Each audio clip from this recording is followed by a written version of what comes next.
Hi, and welcome to Small Business Marketing. I'm your host, Doc Angie, and I'm here to help you learn how to use the best of marketing principles to grow your business.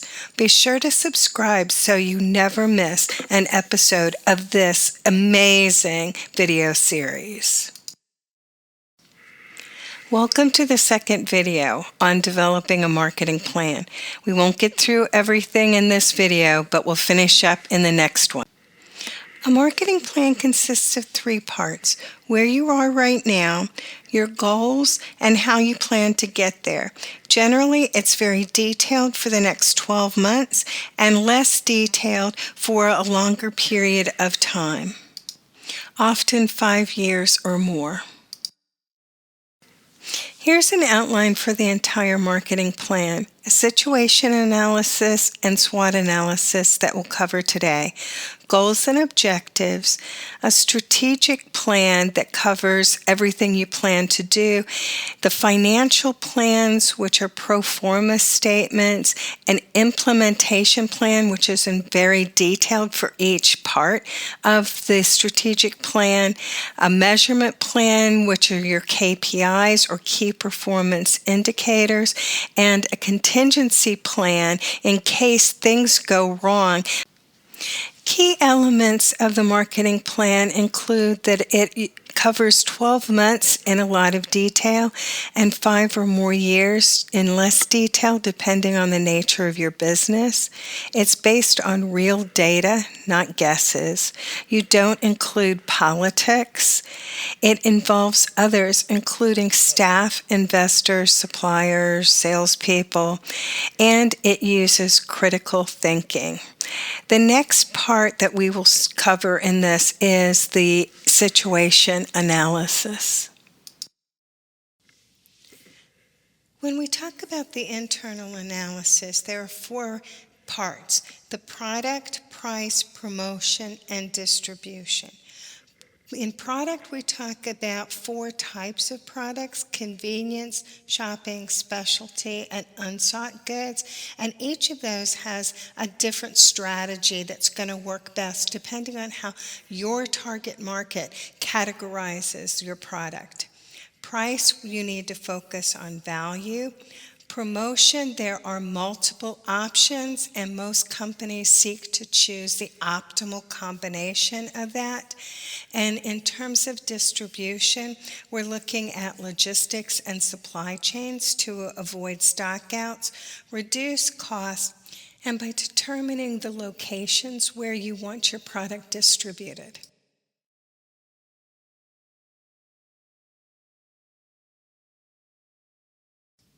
In the external market, we have 5 factors that we need to consider. The first is competition.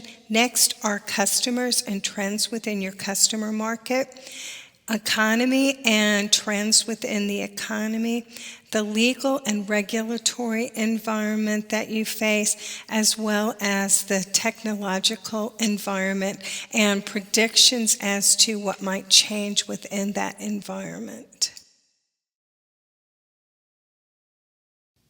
Your competition is a major factor in terms of your success. One of the things we talk about is called Porter's 5 Forces model, which consists of competition and the threat of substitutes, which are probably your most significant competition. Then you have new entrants who might enter the market. And finally, you have the bargaining power represented by your customers and your suppliers that put pressure on your business to succeed. Be sure to look at your competitors the way your customers do, not the way you do. When it comes to analyzing your consumers, you need to consider the trends in the market, including demographics, geographic variables where they live, benefits, and the psychographics of your market. Using this information, you build personas of each of your target market groups. Each group should be fairly similar in terms of their lifestyle, their pain points, in other words, what's most important to them. We also call these hot buttons, and the types of media that they're commonly exposed to. Next, you look at those segments and try to position your product towards each target market by using advertising and other promotional tools, as well as product development and pricing, even distribution, as a way of laser focusing on each of those target markets. Next, let's include the economy in our situation analysis.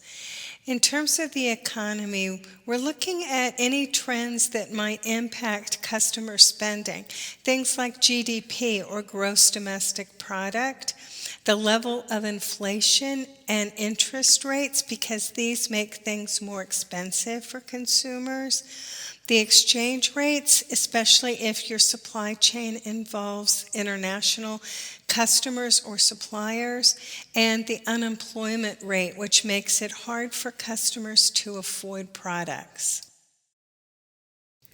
Next, let's move on to the legal and regulatory environment. This involves laws that are passed by state and federal legislatures, such as Congress, including tax law, employment law, and anti-monopoly laws.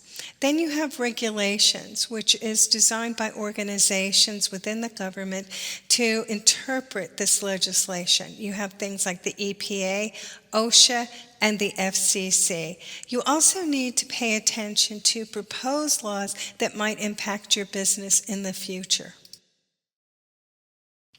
Next, let's look at the technological environment. And there's always a ton of stuff going on in the technological environment, including things like AI, natural language processing, robotics, and other factors that really impact the way you can do business, and also what your customers are looking for and how they search out your business, including things like voice search, which now impacts your keywords.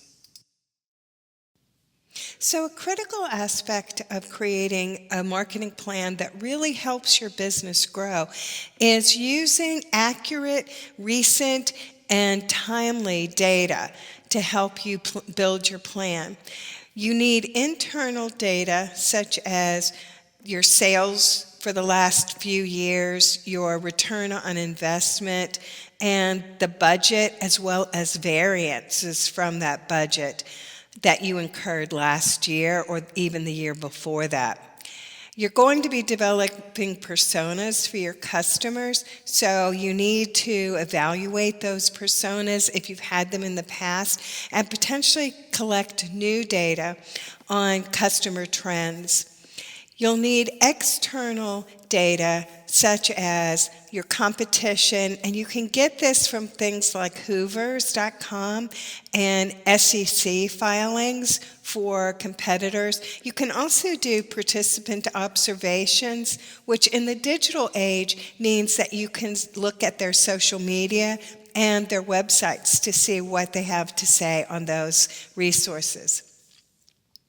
You can look at your customers and potential customers. You can look at their social media to see what trends are there. You can look at American Demographics, which is an online magazine. There are also industry reports that predict what's happening in customer markets and the news.